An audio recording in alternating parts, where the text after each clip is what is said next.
Бекболат аға, адам тегіннен тегін жалпы ондай әңгімені айтпайды. Өзіңіз қараңызшы енді, сізге бұндай жала жабу кімге керек ол? Сен қалай ойлайсың? Жоқ, сіз анау қорғанудың ең бір керемет тәсілі қарсы сұрақ қою аға. Сіз маған қарсы сұрақ қоймай. Сен тергеуге келдің бе, интервьюге келдің бе? Жоқ, мен интервьюге келдім аға, маған. Енді ол интервью деген тергеу емес.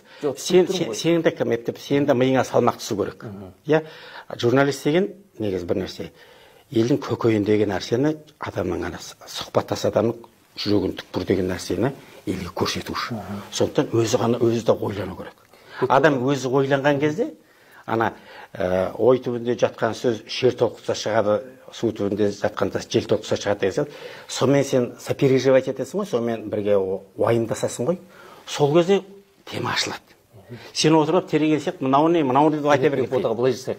Келесі жолы сіз мені сұхбатқа шақырасыз, мен сен сұхбатқа шақырдым, енді сенде ондай бір не жоқ, саған деген менде мұқтаждық жоқ. Иә, болды онда аға. Мен анаға сен енді қара, екеуміз сөйлесіп отырмыз. Сен қалай ойлайсың? Кімге керек?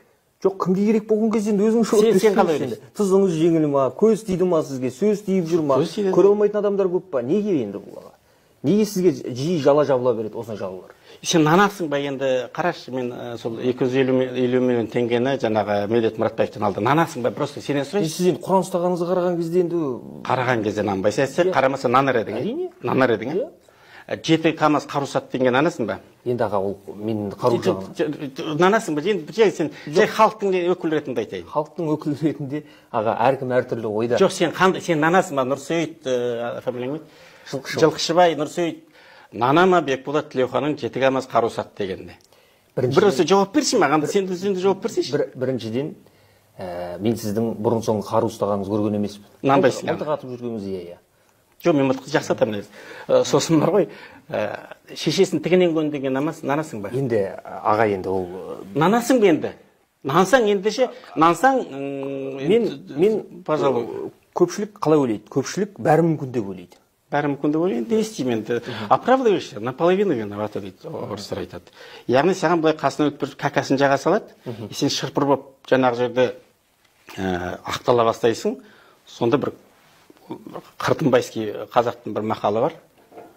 Жел тұрмаса шөптің басы қимылдамайды дейді. Қай шөптің басы қимылдай береді? Түбінен шыққан өтсе шөптің басы қимылдайды. Шөптің басы тек қана желге қарап қалған жоқ. Оның қимылдасудың әртүрлі жолдары бар. Мысалы мен саған қазір айтайын. Айттым ғой.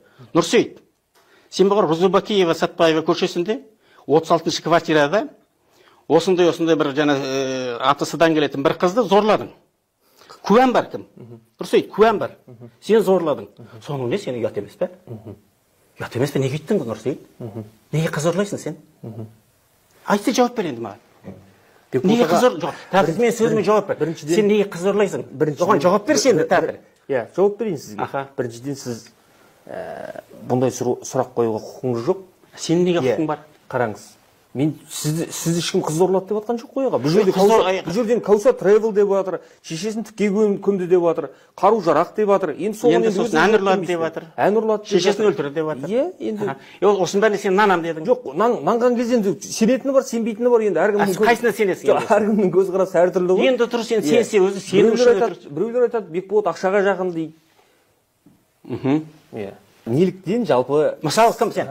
Нұрсейіт, сен далбайыпсың ба? Айтшы, сен далбайыпсың ба? Айтшы.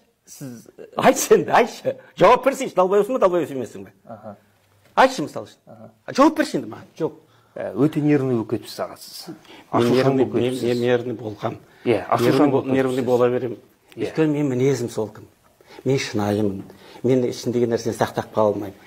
Ел агрессия жасағанда агрессиямен жауап беремін. Енді агрессия жасап отқан жоқпын ғой, мен сізге бар болғаны. Жоқ, сен қандай агрессия емес, сен 200 мен айтып отырмын саған адам сияқты, октябрьдің кезінде мен болған жоқпын, маған бердің деген мерзімде мен вообще Қазақстан топырағын басқан жоқпын деген кезде ақылы бар, нормальный адам дейді да, осыдан мен бұл теманы қойып қойды. Келесі тема қойды. Жоқ, сен неге бұлай, оның ар жағында не бар? Қазы барсың, түрті барсың. Жалан, не үшін сізге жабады дегенім ғой аға, осы жалалар. Неге жабыла береді жаланың бірі сізге? Білмеймін, жала жапқандардан сұра. Яғни, өте неудобный адам шығармын.